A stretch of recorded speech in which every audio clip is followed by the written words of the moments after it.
Bom dia, meus amados, bonitos e bonitas. Vamos seguir nossa leitura do Evangelho de Marcos, seguir com os milagres, né? Todo mundo que precisa de milagre. Fazer uma oração rapidinho, pedir proteção pro dia de hoje, pedir sabedoria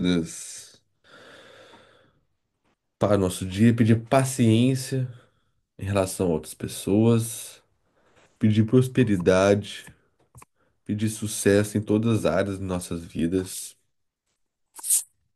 Pedir tudo que nós merecemos e, acima de tudo, que seja feita a vossa vontade, Senhor. Amém. Vamos lá. Onde eu tava? Olha lá. E dizia-lhes: Na verdade vos digo, alguns aqui presentes não provarão a morte, até que vejam o reino de Deus chegando com poder. A transfiguração. 6 dias depois, Jesus tomou consigo Pedro, Tiago e João e levou-os a sós a um alto monte. Transfigurou-se diante deles, suas vestes tornaram-se brilhantes, e de tal modo brancas que nenhum lavadeiro do mundo seria capaz de as fazer tão brancas. E apareceu a eles Elias junto com Moisés. E eles conversavam com Jesus. Tomando a palavra, Pedro disse a Jesus: Mestre, é bom a gente estar aqui. Façamos então 3 a uma para Elias. É que não sabia o que dizer, pois estavam espantados. Formou-se então uma nuvem que os cobriu com sua sombra, e da nuvem saiu uma voz: Este é meu filho, muito amado. Escutai-o. E logo olhando ao redor, já não viram mais ninguém. Só Jesus estava com eles. Era o nosso Pai Deus conversando com eles. Ao descer do monte, Jesus ordenou-lhes que não contasse a ninguém o que tinha visto, a não ser depois dos mortos. Eles guardaram a recomendação, mas perguntavam entre si o que significaria ressuscitar dos mortos. Aqui nesse trecho, Jesus ele leva todos os seus, não todos, mas alguns dos seus discípulos ao monte para escutar a voz de Deus, para escutar, para estar na presença de Deus, na real presença no monte, com suas roupas brancas, direto do monte. E ao mesmo tempo ele pede para nenhum deles falar para o público, porque o público, a população não tinha maturidade suficiente para escutar isso e, e aceitar. Mesmo naquela época, como se fosse normal. Mesmo hoje, se algum de nós, conhecidos ou não, ou pessoas da internet, faz vídeo falando que foi para um lugar desse, com Jesus, uh, uh, com Jesus, e ainda ouviu uma voz, foi para um monte, aconteceu tudo isso, nenhum de nós iríamos acreditar. Nenhum de nós iríamos acreditar que ele foi para o reino dos mortos e voltou. Ninguém até hoje nunca morreu e voltou, além de Jesus Cristo, para nos contar como é lá. Então, ele pede, guarda a recomendação para si. Depois, continuando, fizeram-lhe esta pergunta: Por que dizem que os escribas que o primeiro Elias deve voltar? Ele respondeu: De fato, primeiro Elias deve voltar e colocar tudo em ordem.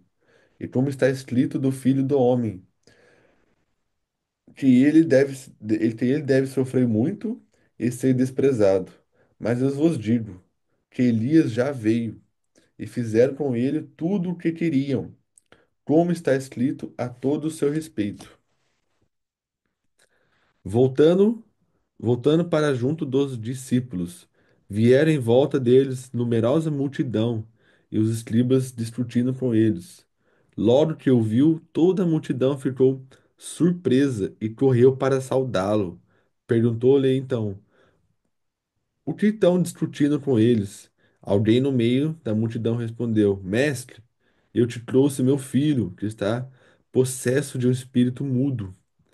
Quando se, quando se apoderar dele, lança-o por terra, e o menino. Hã? E o menino espuma. Hã? Quando se apoderar da terra, por terra, e o menino espuma.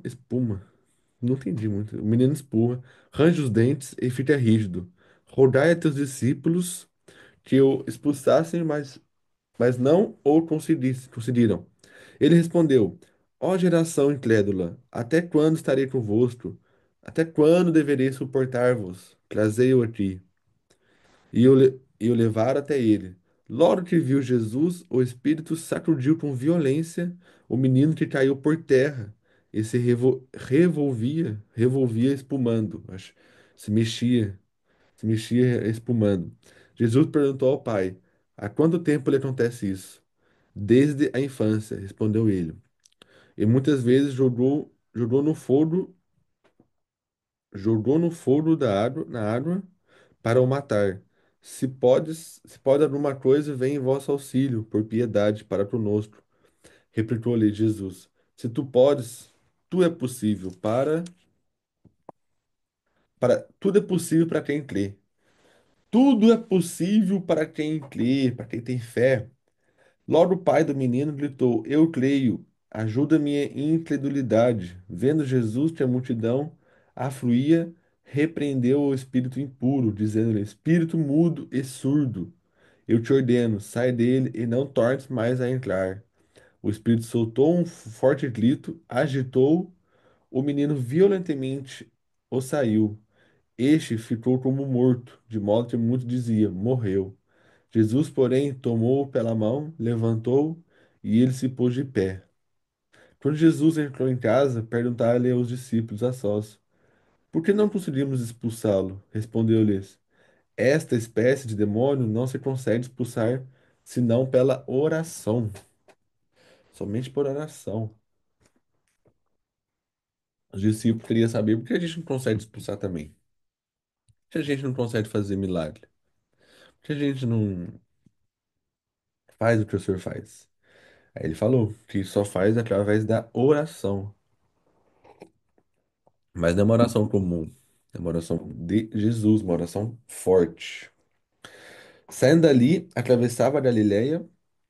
Ele não queria que ninguém soubesse, porque estava instruindo seus discípulos. Dizia-lhes: O filho do homem vai ser entregue nas mãos dos homens, e ele o matarão. E uma vez morto, depois de 3 dias, ressuscitará. Eles, entretanto, não entenderam o que diziam, e tinha medo de interrogá-lo. Disse Jesus. Chegaram em Carfanal, em casa, Jesus perguntou-lhes: O que estáveis discutindo no caminho? Eles, porém, ficaram calados, porque no caminho discutiam quem seria o maior, quem seria o governante, não governante, o líder pós-Jesus Cristo, quem seria que iria governar os discípulos. Jesus sentou, chamou os 12 e lhe disse: Se alguém quer ser o primeiro, seja o último de todos e o servo de todos. Em seguida, tomou uma criança, colocou-a no meio deles e, abraçando-a, disse-lhes: Quem acolhe meu nome, uma destas crianças, a mim acolhe. Quem me acolhe, não acolhe a mim, mas aquele que me enviou. Aquele que me enviou. Quem acolhe as pessoas em meu nome, uma dessas crianças, a mim acolherá, a mim terá, a mim terá minha presença. E quem me acolhe, não acolhe a mim, mas aquele que me enviou. E quando nós acolhemos Jesus, não acolhemos somente Jesus, mas como o Pai, o Deus que nos enviou para cá. Depois, continuando, disse João: Disse João a Jesus: Mestre, vimos um homem que não anda conosco, expulsando demônios em teu nome, e quisemos impedi-lo, já que nos seguia. Mas Jesus disse: Não deveis impedi-lo, pois ninguém pode realizar prodígio algum em meu nome. E logo depois falar de mim, aquele que não é contra nós e a nosso favor, e a quem vós deu um copo de água a beber, porque sois Cristo, na verdade vos digo, não perderá essa recompensa. Desde sempre Jesus já falava dos falsos profetas. Ele fala que só ele podia fazer milagres, pois só ele podia tirar o inferno das pessoas. As pessoas de hoje, elas, não só hoje, mas antes, elas usavam o nome de Jesus para fazer milagre, para expulsar algo, para ganhar algo, ou para fazer coisa errada através do nome de Jesus. Depois continuando. Mas se alguém for por causa do pecado, para um destes pequeninos ter clean, melhor seria para ele que amarrassem ao pescoço uma dessas mós que os jumentos movem e o atirassem no fundo do mar. Se tua mão te leva a pecar, corta. É melhor entrares para a vida, aleijado, do que ir com duas mãos para a jena, para o fogo que não se apaga. E se teu pé te leva a pecar, corta-o. É melhor entrares na vida manco do que ser lançado com dois pés na jena. E se teu olho te leva a pecar, arranca-o. É melhor entrares no reino de Deus com um só olho do que ser lançado com os dois olhos na jena. Onde seu verme não morre, onde o fogo não se apaga, porque todos serão salgados com fogo. O sal é uma coisa boa, mas se o sal se torna insípido, com que lhe restituirá o sabor? Tende sal em vós mesmos e vivei em paz uns com os outros. O escândalo, o escândalo. Finalizando o capítulo 9, Jesus fala de novo. Se temos algo que faz nós pecar, que é de nós, devemos arrancá-lo.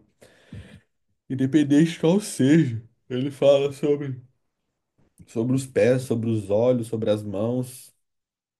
Arranque as mãos se for ela o motivo de pecado. Arranque os olhos, arranque os pés.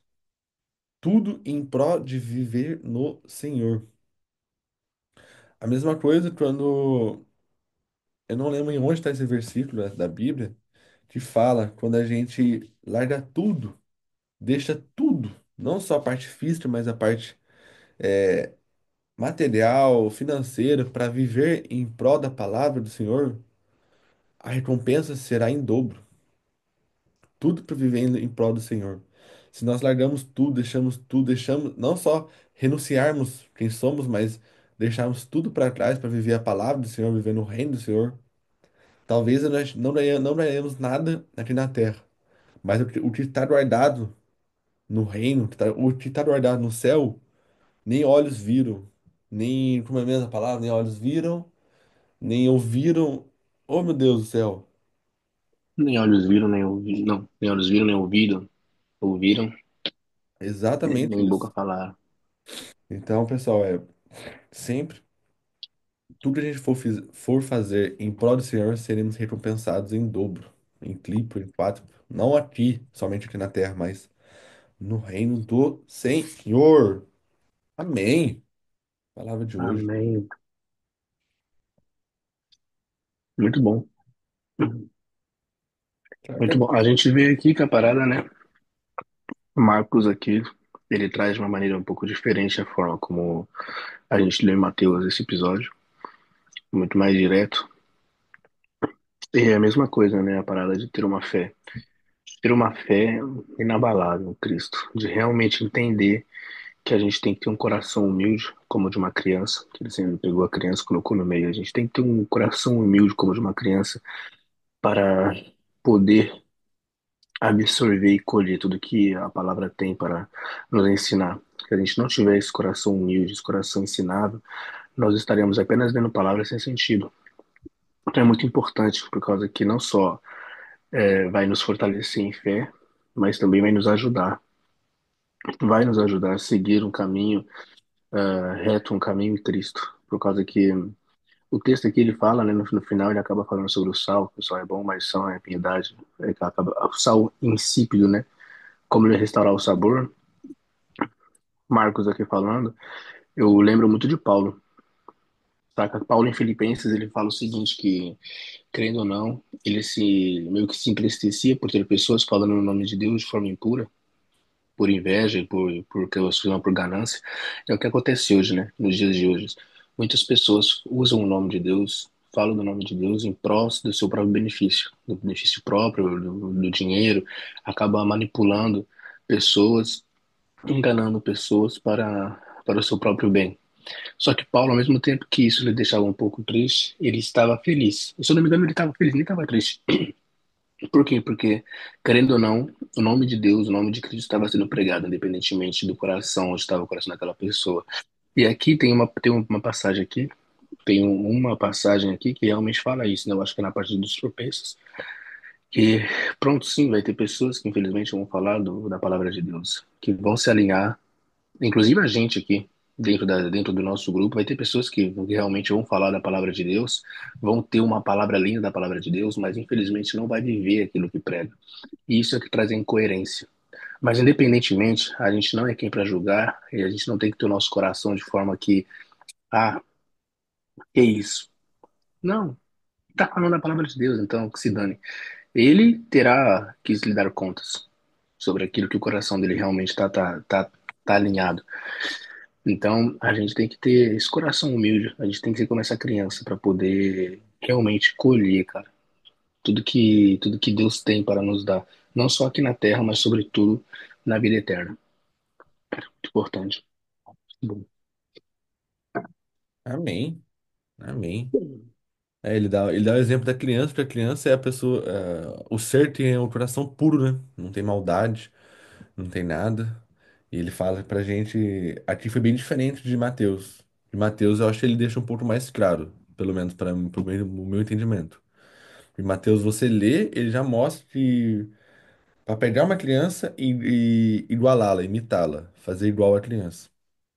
E também Ele deixou claro. exato. E também, né? E tem os falsos profetas, né? Acho que sempre terá. Eles que usam o nome de Jesus, de Deus em vão para arrecadar algo, para ganhar algo, ganhar dinheiro, ganhar algo. Tudo em prol de ser um falso profeta. Mas é isso, meus amados. Infelizmente. É, a gente tem que ter discernimento, sabe? Eu acho que quanto mais a gente lê a palavra, mais a gente anda em comunhão, mais a gente realmente participa de mais coisas que aumentam a nossa fé, aumentam a nossa própria crença em Cristo, a nossa comunhão em Cristo.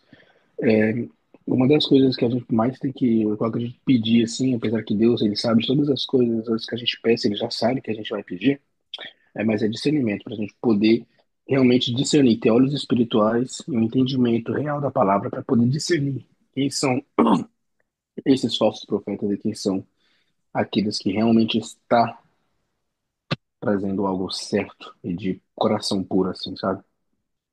Amém. É isso. Bem,